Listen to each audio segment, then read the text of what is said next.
Reels वाली बहू। प्रज्ञा को रील्स बनाने का बड़ा ही क्रेज है और वो दिन भर रील्स बनाती रहती है। खाते पीते घूमते फिरते घर में कॉलेज में रील्स बनाने के कारण प्रज्ञा पूरे कॉलेज में हाईलाइटेड है। जहां उसकी रील्स सभी को पसंद आते हैं, वहीं मनीषा चिंता में डूबी रहती है। एक रोज जब खाते हुए प्रज्ञा रील्स बना रही होती है, तब मनीषा कहती है, एक मिनट भी चैन नहीं है इस लड़की को। ये नहीं कि खाना तो आराम से खा ले, लेकिन नहीं, अरे थोड़ी देर रील्स नहीं बनाओगी तो आसमान नहीं टूट पड़ेगा। अरे मम्मी, इसी को तो कहते हैं डिटर्मिनेशन। तुम नहीं समझोगी ये सब। भगवान, इस लड़की को सद्बुद्धि दे। जब देखो तब टेढ़ा बाका मुंह बनाती रहती है। मनीषा की बात का प्रज्ञा पर जरा भी असर नहीं होता और वो खाते खाते रील्स बनाती रहती है। दिन बीतने लगते हैं और देखते देखते प्रज्ञा का कॉलेज भी खत्म हो जाता है। आए दिन कोई ना कोई मनीषा को प्रज्ञा की शादी करवाने का सुझाव दे जाता है। सब ठीक ही कहते हैं, प्रज्ञा की शादी कर देनी चाहिए। अपने घर के काम काज में व्यस्त हो जाएगी तो खुद ही ये रील्स और नाच गाना बंद हो जाएगा।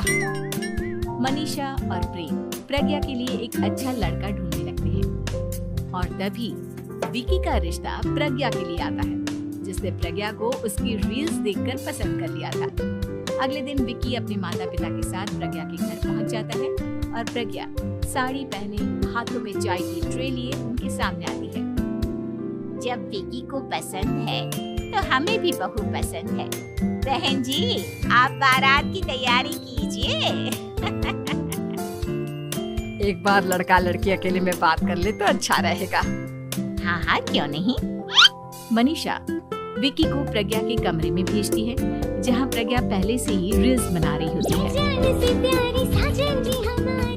तभी विकी कहता है, आ गए आपके साजन जी।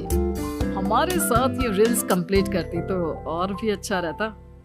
अच्छा जी, अब आ ही गए हैं तो बना ही लेती हूँ आपके साथ। दोनों मिलकर रील्स बनाते हैं। जब वी मीट और तुरंत पोस्ट भी कर देते हैं। फिर विकी कहता है, जब आप साड़ी में चाय लेकर आए तब मुझे लगा कि कहीं मैं गलत घर में तो नहीं आ गया। अब सही है। दोनों की शादी पक्की हो जाती है और शादी के दिन भी प्रज्ञा रील्स बनाने से चूकती नहीं। यहाँ तक कि बारात के समय भी नाचते हुए रील्स बनाती है। सभी लोग प्रज्ञा की तारीफ के पुल बांध देते हैं और प्रज्ञा नाचती गाती अपने ससुराल चली जाती है। सब कुछ अच्छा चल रहा होता है। प्रज्ञा यहाँ भी दिन भर हर चीज की रील्स बनाती रहती है। लेकिन कुछ दिनों के बाद जब सुनीता कहती है, बहू, ये रील्स के साथ साथ कुछ काम भी कर लिया करो। वैसे तुझे और क्या क्या बनाना आता है? मम्मी जी, वैसे तो सब कहते हैं कि मैं सब कुछ अच्छा बनाती हूँ, लेकिन मुझे लगता है कि मैं मैगी अच्छा बना लेती हूँ। हाँ, कॉफी भी अच्छा बना लेती हूँ और मुंह तो सबसे अच्छा बना लेती हूँ। अच्छा अच्छा। सुनीता अपना माथा पकड़ लेती है और कहती है, बहू, कुछ खाना बनाना भी सीख लेती। मम्मी जी, मैं लंबी प्लानिंग कर रही हूँ। जल्दी ही मैं इतनी फेमस हो जाऊंगी कि मुझे पैसे मिलने लगेंगे। हम दोनों सास बहू राज करेंगे, राज। नौकर काम करेंगी और लोगों की तो लाइन लगेगी हमसे मिलने के लिए। तेरा दिमाग खराब हो गया है क्या बहू? हंसी मजाक तक ठीक है, लेकिन इस तरह घर नहीं चलते। जितना जल्दी हो इस घर के तौर तरीकों को सीख लो। प्रज्ञा मुंह घुमाकर चली जाती है और तुरंत उसी वक्त एक रील बनाती है। ये देख सुनीता का गुस्सा 7वें आसमान पर चला जाता है और विकी के घर आती ही सुनीता उसे सब कुछ बताती है।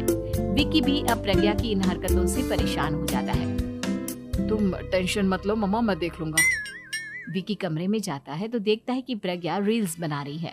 विकी बड़े ही प्यार से प्रज्ञा से कहता है, प्रज्ञा, इन सब के लिए मैं तुम्हें मना नहीं कर रहा हूँ, लेकिन फिर भी हर वक्त तो ये अच्छा नहीं लगता ना। समझने की कोशिश करो, मुझे भी तुम्हारा थोड़ा वक्त चाहिए। मैं जब ऑफिस से आता हूँ तो मुझे समय देने की जगह इसी में लगे रहती।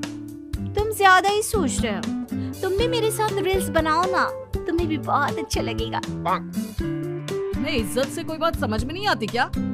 दिमाग खराब हो गया है तुम्हारा इस चकाचौंध से। अगर तुमने अपना रवैया नहीं बदला तो मैं तुमसे दूर चला जाऊंगा। तुम ही रिश्ता लेकर आए थे, मुझे लड़कों की कमी नहीं थी और ना आज है। विकी दरवाजा पटक कर चला जाता है। धीरे धीरे विकी प्रज्ञा से दूर होता जाता है। एक रोज मनीषा प्रज्ञा के ससुराल उससे मिलने जाती है।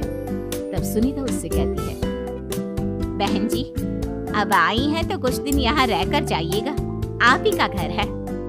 हाँ मम्मी, बहुत दिन हो गए तुम्हारे साथ एक भी रील नहीं बनाई मैंने। प्रज्ञा तुरंत अपने फोन में रील्स ऑन कर लेती है। ये सब मुझसे नहीं होगा। तेरा ये भूत अभी तक नहीं उतरा क्या? बहन जी आप कुछ कहती नहीं क्या इसे? जब आप ही कुछ नहीं कर पाई तो मैं कर ही क्या सकती हूँ।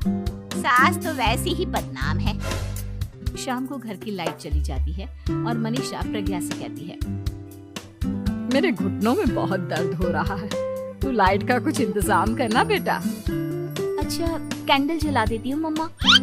प्रज्ञा गाते हुए कैंडल जलाती है और खिड़की के पर्दे के पास रख देती है। मनीषा जिसे बहुत दर्द हो रहा है वो सो जाती है और प्रज्ञा हमेशा की तरह अपनी रील्स में लग जाती है। उधर कैंडल की वजह से पर्दा आग पकड़ लेता है और मनीषा के कमरे में आग लग जाती है। बचाओ, कोई है, बचाओ। सभी भागते हैं और विकी कमरे की आग बुझाने में लग जाता है, लेकिन तब तक मनीषा आधी जल चुकी थी। मनीषा की हालत देख प्रज्ञा रोने लगती है। विकी मनीषा को तुरंत हॉस्पिटल ले जाता है और उसे एडमिट कराता है। विकी प्रज्ञा से कहता है, देख लिया ना, तुम्हारे इस नाच गाने की वजह से आज तुम्हारी माँ की जान जाते जाते रह गई। अब पता नहीं तुम और क्या चाहती हो। उधर डॉक्टर कहते हैं, इनकी हालत बहुत नाजुक है, आधे से ज्यादा जल चुकी है।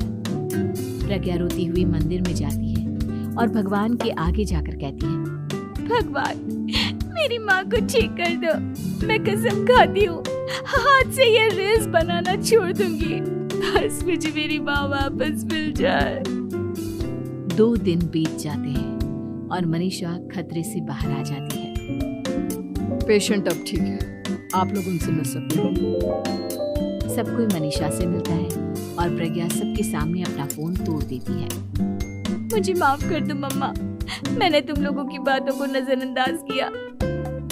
बेटा कोई भी चीज जरूरत से ज्यादा खराब है। मैंने तुम्हें रील्स बनाने से कभी मना नहीं किया, लेकिन हर वक्त एक ही चीज तो सही नहीं है। मैं समझ गई हूँ मम्मा, आई एम सॉरी। प्रज्ञा उस दिन से रील्स बनाना छोड़ देती है और पूरी तरह से अपने घर में लग जाती है।